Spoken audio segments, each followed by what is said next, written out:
All right, ladies and gentlemen, boys and girls, welcome back. It's harmless little me, Dave, the real music observer, just observing real music in real time for real people just like you right there, and just like me right here. Pat Benatar, happy birthday to Pat Benatar today.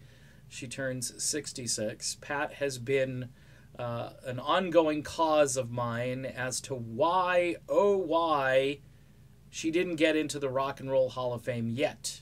Okay, and I use the word yet with the hopes that next year will be her year. Stevie Nicks got in this year, and quite frankly, if you compared the body of work in, I will say, the prime of both of these ladies' existence when they were in the 80s for the most part, doing their solo thing.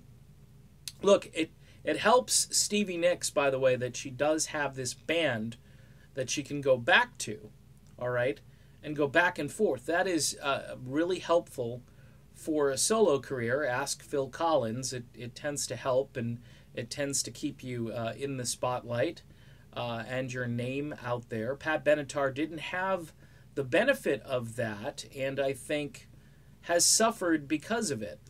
I'm still perplexed. It doesn't make any sense. My first Pat Benatar experience was the tune "We Live for Love." I know Heartbreaker came later and, rocked harder and so forth.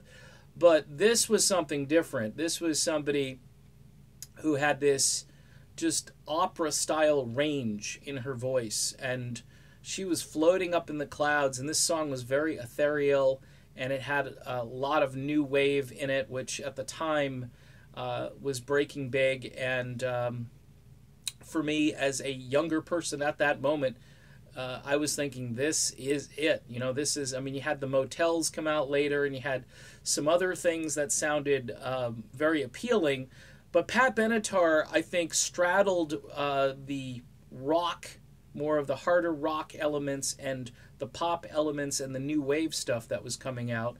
And I give a lot of credit to her husband, Neil Giraldo, who just a fantastic, underrated, underappreciated guitar player, producer, arranger, writer. The guy is great. But if you look at these albums that she came out with, In the Heat of the Night, okay, platinum album, Crimes of Passion, one of my all-time favorite records in rock history. No sophomore slump whatsoever, a start-to-finish work of art, no bad songs. And then we go to Precious Time, which, sales-wise it drops off, but Precious Time continues that quality that Crimes of Passion started. Get Nervous comes out, and there's a bit of a reinvention on that record, but it still has one foot in the, what I call, mainstream rock world. By the time we get to like Tropico and Seven the Hard Way, Pat has turned into more of a top 40 artist versus a rock radio artist. She returns to her roots with Wide Awake in Dreamland, which is just a phenomenal album and was a bit of a spike in sales. And then the total surprise, which is True Love, the blues album, which is totally credible and totally amazing. Look at those albums. Now, of course, she would fall off the charts with Gravity's Rainbow because in 1993, nobody wanted to hear from Pat Benatar. There was no room on the radio with grunge and all the crap that was starting to come out.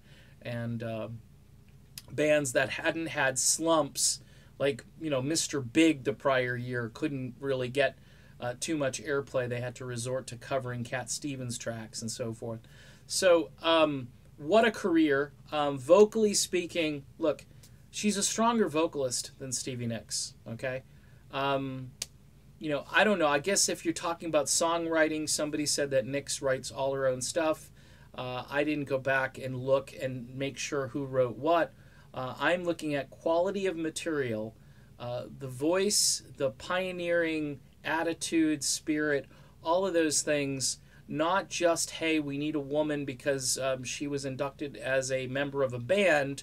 I think Pat Benatar deserved to get in first, even though she's, you know, a few years younger than Stevie.